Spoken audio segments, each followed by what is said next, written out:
Sears here, Mike Sears. Do you love a good spy story? I love spy stories! When I was growing up, I loved to play spies.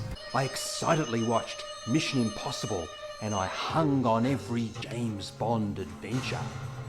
So you can appreciate that I love the spy stories in the Bible, especially this one. The Jews had escaped Egypt, but they were too scared to follow God's commands to invade Canaan, the Promised Land. They had spent 40 years as nomads, wandering the desert.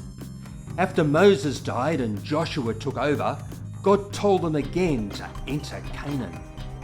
One of the main obstacles was the fortress city of Jericho, renowned for its defensive walls. So to get more information, he sent spies into the city.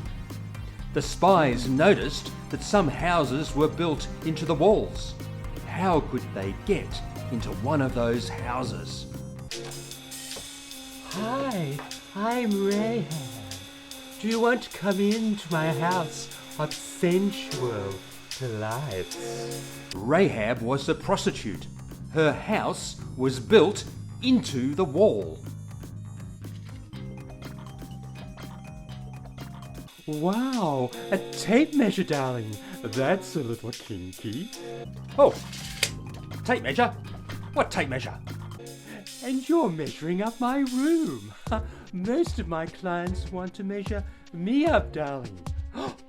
You must be the spies that the king has told us to watch out for. They then heard a knock on the door. Open up in the name of the king. Listen, I know that your God has given you this land. Everyone in town is terrified because we have heard the stories of you crossing the Red Sea, how you won all your battles. It is obvious that your God is the one true God. So please, save me and my family because of the kindness that I'm showing you now. Okay, your life for our lives. Open up in the name of the king. Hi, boys in blue. Do you want to come into my house of sensual delights? Rahab, we're looking for the spies. Have you seen any suspicious types hanging around? Why, yes, now that you mention it. Not as handsome and as strong as you boys, of course. But they went that away. Yes, that away. Right, men, follow me. When the city police had gone, she threw a scarlet cord out her window so the spies could climb out of the city. Remember, her house was part of the wall. But before they left, they made this promise. As long as this scarlet cord is in the window of your house, no one in the house will be harmed when we take the city.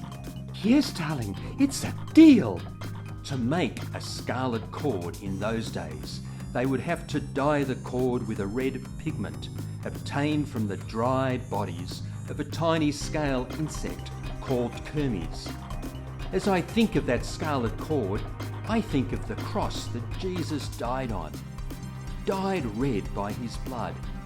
Just as the scarlet cord was the way that the spies escaped certain death by the police of Jericho and then saved Rahab and her family from the invaders of the city, so the cross of Jesus has saved me from certain punishment and death. When I would tell this story to my kids, I would tell them that Rahab wanted to be on the winning side. Just as the scarlet cord allowed her to join God's people, so Jesus' death on the cross and his resurrection allows us to join God's side. Whose side are you on? God's side or the enemy's side? If you want to join God's side, just tell him that. Instead of following the things you do now, you want to follow him. Tell him that from now on you want him to be the boss. And let me know in the comments below. So join me on God's side. And join me in the next story.